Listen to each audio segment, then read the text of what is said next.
Oh, good afternoon, everybody. Welcome to another episode of Dropping the Gloves, December 22nd, Tim, 2023. It's a beautiful day, isn't it? Christmas is around the corner. You gotta love this time of year.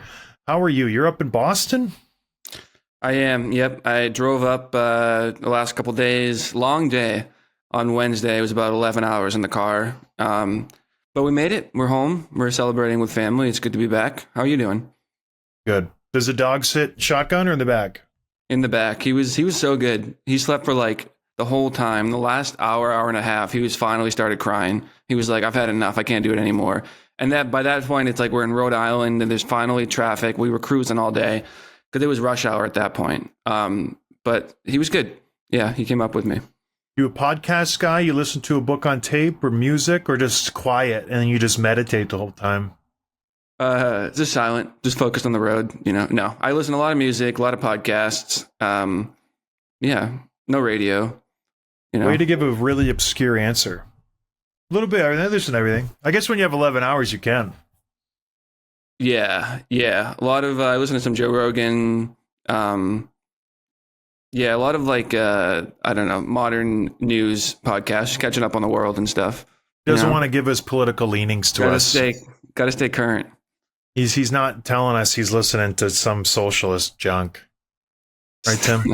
No, not you. Who's the show brought to you by, John? Give Better. Capitalist company. Why? You don't like that? You want everybody to have the same amount of money? It is brought to you by Give Better. You should go to their website, www.givebetter.com. Check them out. They're a fantastic company. Tim keyed me up here, but they don't need any introduction, really. It's a fantastic idea. You go there, you do your bets because you're going to bet. Everybody bets. You pick a team. Just say you pick the Red Wings over the Hawks. You lose because the Hawks win. 25% of your losses goes to a good cause, a charity. You're doing a good thing. Go to givebetter.com. Check them out. If they ask who sent you, tell them we sent you. Give us a little bump. You know what I mean? They like that. So go do us a favor. GiveBetter.com. Everybody's going to bet. Let's do it through Give Better. Gives them a chance to do nice things with the money, right? Help the world out, Tim. Speaking of bumps, there was a little tiny, quiet, but not so quiet incident on the last episode. Wasn't quiet. One of our listeners, many of our listeners, if you're not watching on YouTube, I don't know what you're doing. Unless you have to listen to us in the car, check it out on YouTube. You're missing a lot, even if it's just in the background. It's great to see my face. Somebody pointed out that I had a little slip on the back end midway through the podcast, about 15 minutes in. It was very funny. I didn't notice it, but it was a loud one. I let one rip. And then like 10 seconds afterwards, it looked like I got a smell of it. And I just kind of like, was impressed by my rip. What was the guy's name who said it on the chat? I clipped it out. It was B. Norton Face. He said, John pooped his shorts at 15:50 and gets a surprising whiff 30 seconds later.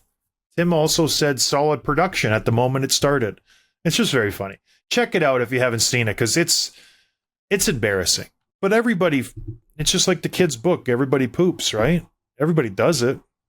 Yeah, it was pretty funny. And I did notice it, and I just kept going because I didn't want to get off topic, didn't want to embarrass you. But as I'm thinking about it, you would have stopped the show and called me out if I had done it.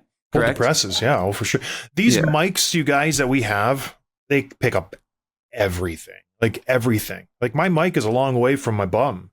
It just picked it up. It was like I was right beside it. And it was amazing.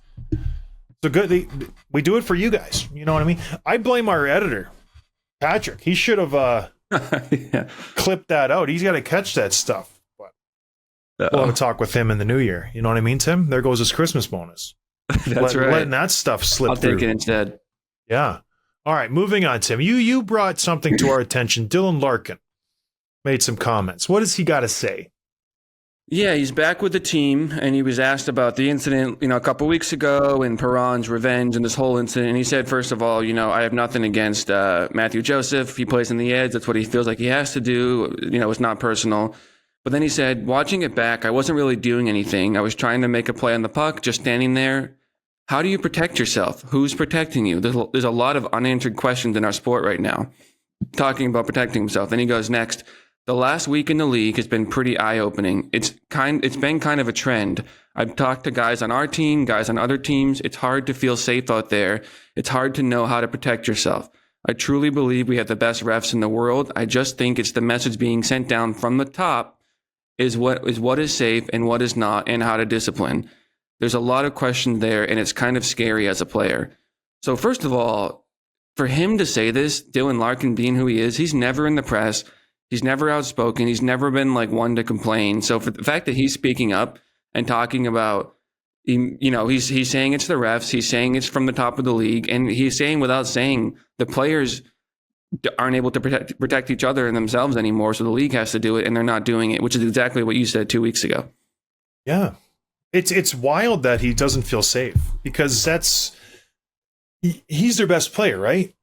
And so if he's going on the ice and he doesn't feel safe, that's an issue. So if he doesn't feel comfortable going back and getting a puck, or going into a corner, or going in front of the net, or going in the areas of play where you need to go to be successful, all of a sudden you turn Dylan Larkin to a perimeter player, and that's not successful.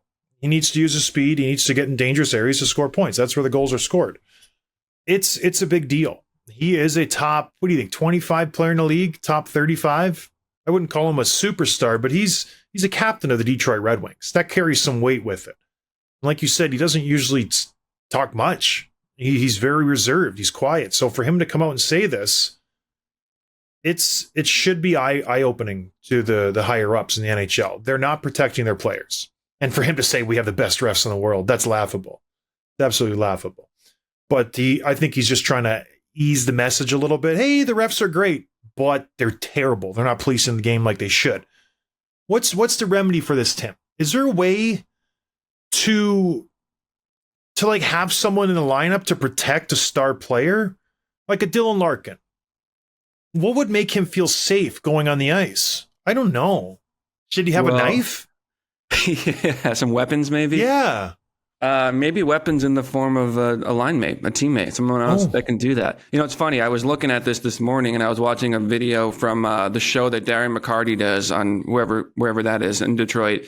And you know how he feels about it. He's very outspoken. The players need to be able to protect themselves. You get rid of the enforcers. This is what happens. And so, I don't know. There's really no going back. Like, Bettman's not going to change the rules and invite those types of players back into the game. Mm-hmm. So what do you do if you're, and it has to be player safety. That's where I think is like the deterrent. Yeah. There's no other option right now. Deterrent. And it's not, they're not doing it. No one's afraid of player safety. Well, there's no consistency. So there's no set standards on what is a suspension and what is not a suspension, because we see time and time again, one play is a game or two games, and the next play that is very similar, if not the exact same play, is a 2-minute penalty, no other penalty at all. So there has to be some kind of consistency, as hard as that is, because hockey's an ever-changing game. There has to be some kind of just set rules there, and then it has to be implemented. That's the thing. There's nothing there. It's so frustrating for the players who go out there, and Dylan Larkin's saying it. He's like, I'm going to go out there, I'm going to get buried from behind, and nothing's going to happen. I'm going to go out, not saying that Joseph did anything wrong, but he is now having that in the back of his head where he's going to be a target because players know there will be no suspension. So it's just bad. The refs have to police it, and then Peros has to do a better job. It's like when they implemented the new hooking rules and the new clutching and grabbing rules through the neutral zone. There was a feeling out period from the players. But what did they do? They came in and they dropped the hammer. They called it so incredibly strict when they put that rule in. Anytime your stick went up near someone's waist, it was a penalty. Anytime you touched some guy's bottom hand with your stick, it was a hooking penalty. It didn't matter. It was a penalty all across the league. So I knew if I went into a rink in Arizona, or if I went into a rink in Montreal, or if I was in my home rink in Chicago, it was a penalty no matter where I was, no matter what player I did it on. And it lasted the whole season. So players got used to it, they expected it, and they moved on. Yes, nobody liked it because you had to change the complete way you played. Since you were a little kid, you were learning how to can opener and take his hands away and this and that. You had to just drastically change how you play. But the refs were consistent. They didn't waver all the way through the playoffs. This isn't like it right now. A guy will go and bury somebody. He'll catch his head. It's 5 games. A week and a half later, the same play will be had. It'll be a 5. That's it. A guy will hit someone from behind. It'll be nothing, like the good Branson penalty. And then 2 games later or the same day, nothing will happen. It's just so, there's no rhyme or reason, Tim, at all. What needs to happen is Peros and the league and the refs just have to say, we have to go overboard here. If this is how we want to do it, if we want to really police the game, anything that's borderline, we got to call it. 5 in a game and you're gone. And then we got to suspend these guys because we have to send a message. Because right now, there's no message. There's nothing that's going to come from a fringe player who's being called up, making an impact, saying, I'm going to blow this guy up. I have to make an impact on this team. There's a good chance he's not going to be suspended. Whereas if he comes up and he knows, boom, you're gone. Like, that's the thing. The players have no fear. Unless you're a skill guy, because you know you're a target. Because maybe I get suspended, maybe I don't if I do this play. There's a good chance I don't. So that's the only way I see it happening, is that the league really just hammers down. Unfortunately, it's a crappy kind of last resort, but they painted themselves into this corner. There's nothing else they can do. Right, and they need to make an example of someone. And doesn't it feel like the next time, a fourth liner or a sixth defenseman or an AHL call-up crosses the line, they're going to throw the whole book at him? They're not going to do it to Matthew Joseph. You know what I mean? They're not going to do it to David Perron. They're not going to do it to Goodbranson. But they're the next guy that they don't really care that much about, they're going to make an example out of him. That's what they're kind of waiting for, which is, it makes sense in a way, but it's also like, you shouldn't have to wait for this to get your message across. There has to be another way, but it feels like that's where we're headed. Well, it's reactionary. You never want to be like, you're suspending from like a deficit. You're trying to catch up for all the mistakes you've made. And it's not the way to do business. You're supposed to be the one setting the precedent. It's like, okay, you nail this guy from behind. That's 5 games, man. I'm sorry. He didn't get hurt. He did get hurt. I don't care. That's 5 games. You could have really hurt him. And that's the precedent. You make it so, okay, if you see his back for 2 or 3 seconds and you have a chance to let up or not hit him, it's 5 games. I'm sorry. That's it. Even if you rub him out, even if he falls in, even if it's a nothing play, there's no ifs, ands, or buts about it. So something needs to happen in that regard. There's a high stick. You stick someone like, who was the Bruins who got stick? Frederick got stuck from Trouba. I don't care what the situation is. You have to be in control of your stick. I don't care if it was an accident. I don't care if it was a follow through with a shot. I don't care if someone lifted your stick. You are in control of your stick. If you hit someone from the neck up, it's 2 games at least. That's it. No ifs, ands, or buts about it. And you start from there. And then once that precedent is set and you do that for a year, then you tweak it. Then you go back and you say, okay, well, maybe that's too much. Maybe we do this instead of it being 3 seconds in the back. It has to be, a little bit longer because there's too many suspensions. But you have to set the precedent first. You can't leave it up to people to decide what's right and what's wrong. Everything has to be wrong right away. And then you go back and you make your adjustments, because now it's like, who knows? We saw I wish I had the list. There was so many hits from behind. Guys were eating dasher boards. One guy gets a 5 in a game. The other guy gets a 2. One guy gets a 5 that gets rescinded. And that was the worst penalty of all of them. And he gets a 2-minute. It was the Goodbranson one. Or no, there was so many, Tim. It's mind-blowing. But that's what I think. I'm no genius here, but that to me seems like it would work. You just go heavy-handed. Unfortunately, because the players can't police themselves. Who's Detroit going to get? Who's going to scare anybody? There's no one in the minor leagues or in the junior ranks anymore. The fighting is done.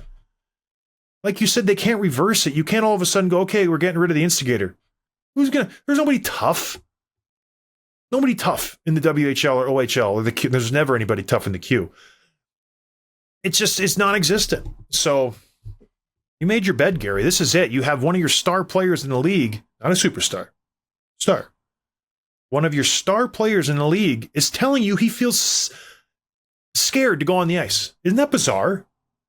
What does this quote get to Gary? Does Gary care about what Larkin's saying? Like, how does he react to this? Gary doesn't care about Larkin. He cares about the optics of this to the world. Yeah. He could care less about the players. He wants to paint the NHL as the best league in the world with the best players and everything's run smoothly, this is telling everybody that his players are scared to play the game. And at the end of the day, he is responsible for that. He could care less about any player ever. Well, Larkin could take a 100-mile-an-hour slap shot to the face. Bettman wouldn't even make a comment. And not that he should, but this makes him look bad. So he cares about that. The best part of this quote, he says, I'm talking to guys on our team, I'm talking to guys on other teams, and they're all saying the same thing. Like that's the part, and that's the part that he was probably very clear to get across. He's like, This is not just me reacting to being hurt last week. This is a problem across the whole league. I love that. And I'm not advocating for enforcers, but I will say this. When I played across the board, all of my top scorers, my guys, they would always, not always, because sometimes they wouldn't do it, but for the most part, they would say, it's so nice having you on our team. I distinctly remember Thomas Vanek after the season. He had a great season. He goes, it's so nice having you on my team. Nobody touches me. And they played in a tough division with Toronto and Boston and Ottawa and all those goon squads out east. And he's like, I haven't been touched all season. It feels great. And I'm like, hell yeah. You know what? I did my job. So for those of you who think that it doesn't have an impact and these guys wouldn't be swayed by having some meat in the lineup, you're absolutely wrong. Come at me and debate me if you've played in the NHL for 7 or 8 years, and we can have this conversation. But for all those looky-loos who'll bring up some stat, well, this guy got ran and there was a tough guy in the lineup. Stuff happens.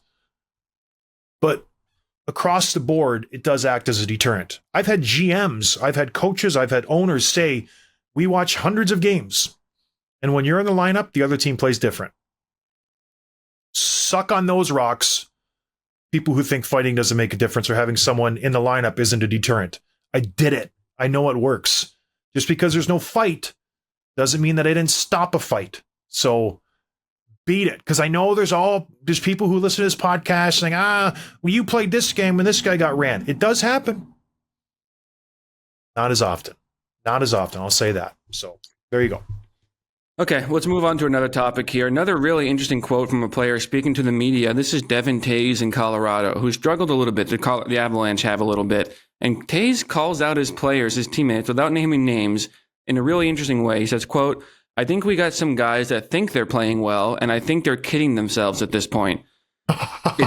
It's frustrating to play out there when you got guys that think they're playing well, and you have no idea what play they're going to make or where they're going to be on the ice. It's tough to play in this league when you don't know where your teammates are going to be.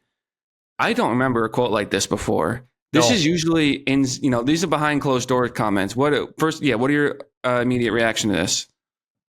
Who is it? Right? It's not Nichushkin. It's not McKinnon. It's not Rantanen. It's not Ross Colton. It's not Logan O'Connor. They've been his teammates for a long time. It's one of the new guys.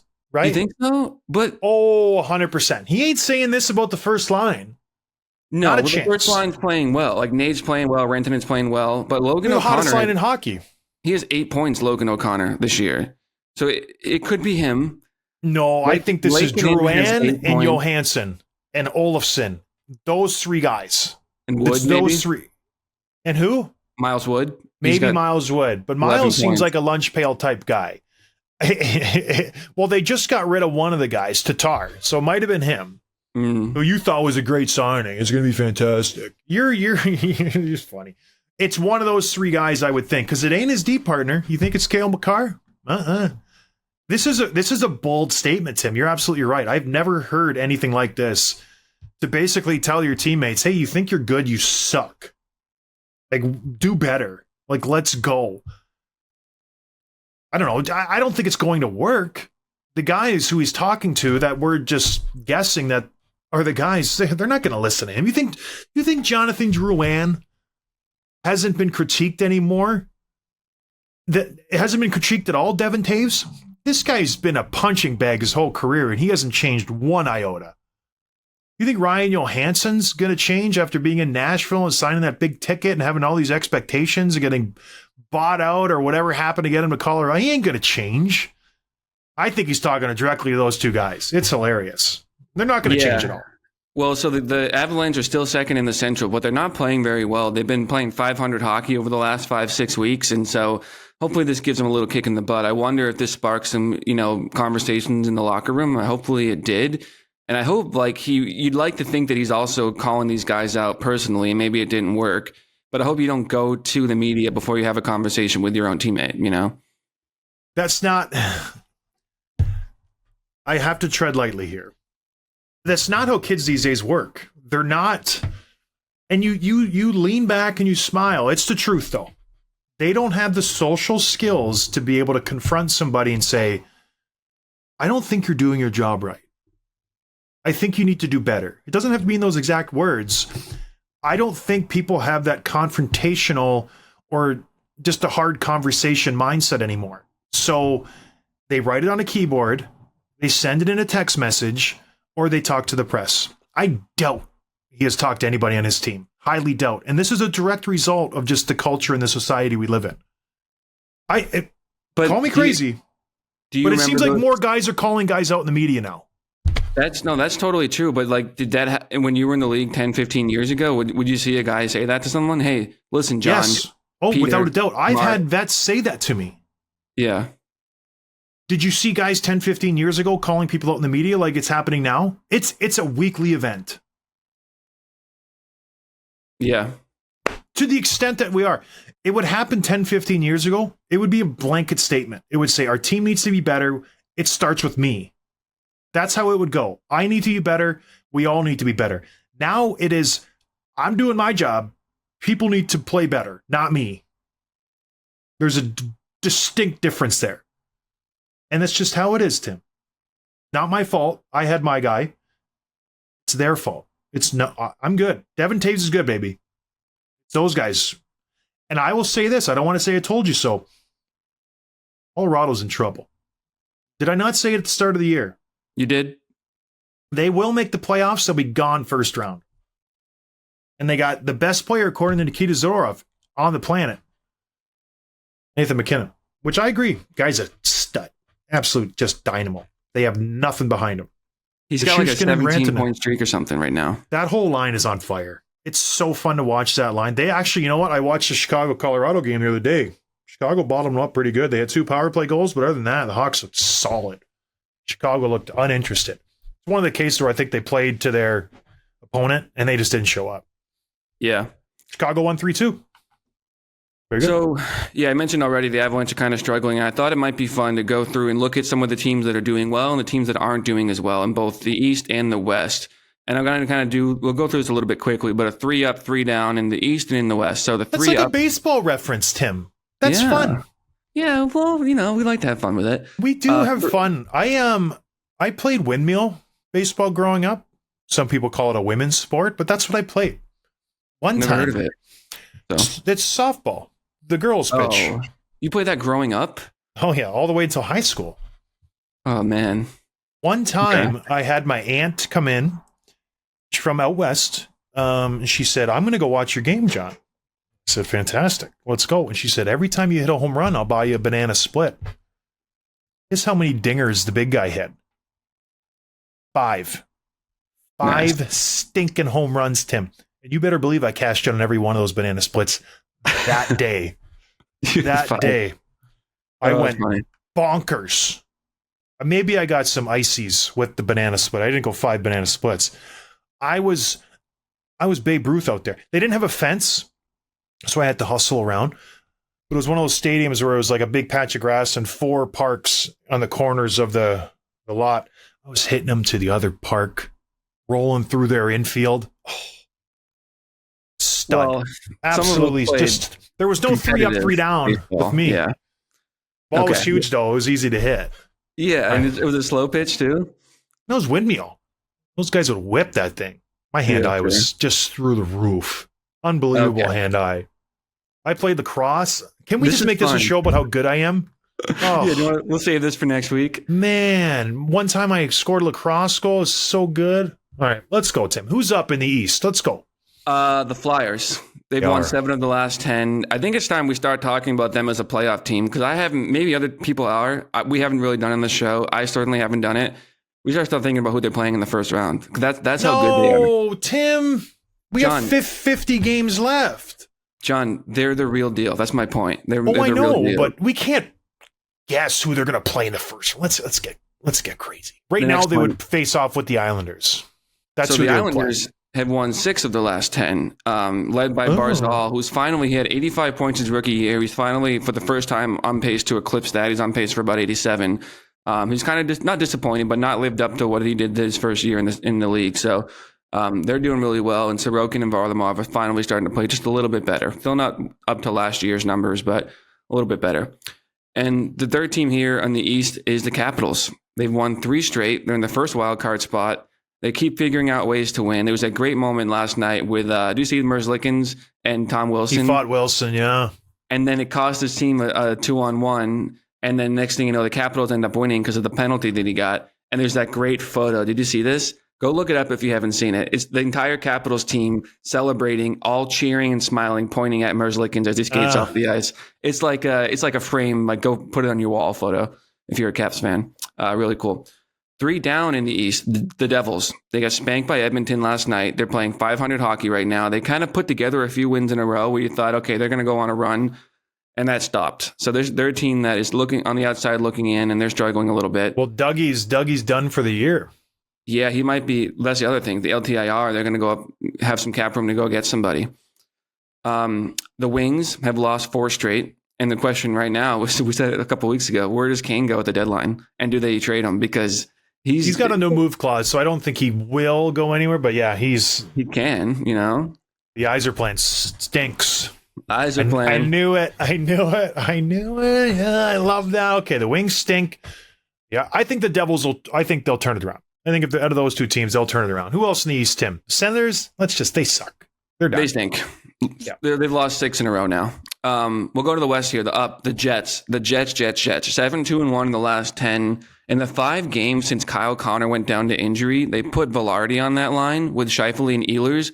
They've combined for 25 points among the 3 of them in 5 games. They're just absolutely lighting it up. Velarde is a point per game on the year after missing some time due to injury. And meanwhile, Dubois has not been putting up much production at all in LA, which is just crazy. What did I say before the season? You did. He said he's going to be the best player out of the deal. Okay. Just making sure we document that. The next one up in the West. You're just a stupid goon. You don't know anything. Okay. The Coyotes have won 4 in a row. They're against bad teams, San Jose, Buffalo, Ottawa, and then San Jose again. But those are 8 huge points for that team that is going to need it down the run. So really good stretch there, and Clayton Keller's leading the way, as he usually does. The last team up in the West, the Flames. They've won 3 straight, including 2 big wins in Florida, Tampa, and the Panthers. Markstrom's 2-1 in December with a shutout. He's actually gotten fewer starts than Vladar. They're probably giving him a little bit of a break, but he's playing really well. He's obviously going to be the number 1 going down in the second half of the season. And the Flames have something to be excited about, so they're putting together some wins. Yeah, that wild card will be fun in the West. There are so many teams, and the Oilers will be there. They have a lot of games in hand on these guys, and they're 6-7 points behind. So it's going to be an interesting finish. The Oilers, the Kraken, the Wild, the Flames, the Blues, the Yotes, the Predators. That's 7 teams that are in the position to get a wild card right now. So I think the top 6 have distanced themselves. Kings, Knights, Canucks, Jets, Avalanche, Stars. Those will be the top 6.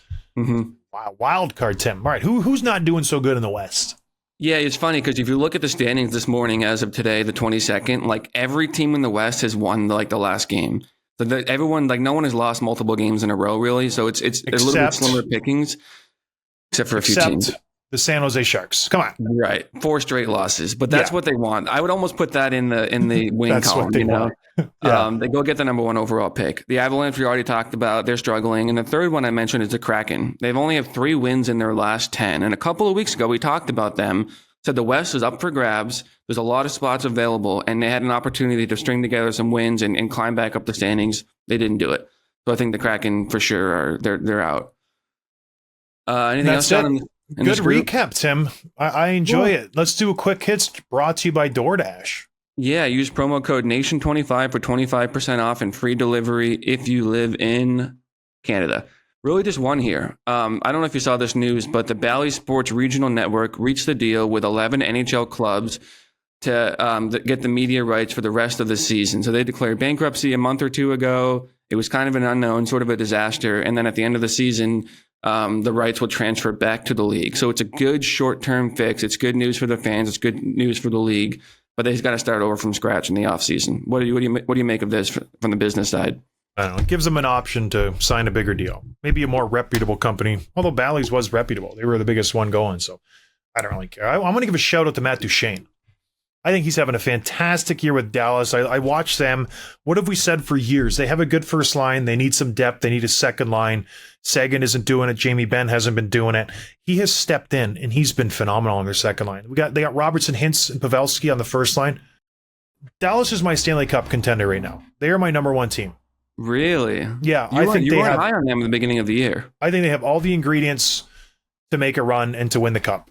I don't see weakness on this team. I like their defense. Heiskanen, Hakanpää, Lindell, Suter. Maybe they can go and get another piece in the back end. Maybe. They got a good team. They got a very good team. I thought losing Klingberg might affect them a little bit, but no. This team is solid. Ottinger's starting to round into form. I like Dallas Stars, especially what Duchene has done. He's got a point per game. Dangerous. Nashville bottom out. Ugh. Yeah. Oopsie. No, anyways, that's all I got to say. I always pay attention to the players that come on our show, who they name, who they mention by name. And Zadorov mentioned Ottinger, how well he's played and how good he is. So that carries a little bit of weight. So he's a stud. The Stars are studs. I think you're right. I think they're game probably changer. Yeah, we should do in another week or so. We'll do a halfway point, who our favorites are, and so on and so forth. But we still got a lot of time to play. But unfortunately, we don't have a lot of time here, Tim. We got to go. Christmas is around the corner. Have everybody have a Merry Christmas. Have a good one. Make some memories. We'll talk to you guys. Gosh, I don't know. We're going to take next week off. I need a break. We'll talk to you in the new year, probably. What? We'll be in Grand Rapids next week. Oh, that's right. We'll be at the GLI. Check us out at the Van Andel Arena the 28th and the 29th. Watch my Michigan Tech Huskies take home GLI championships. We're going to do a show after the first game, 3:30. So check us out in the concourse. Come by for a beer, say hello, take a picture with Tim, see his fantastic haircut, and have some laughs.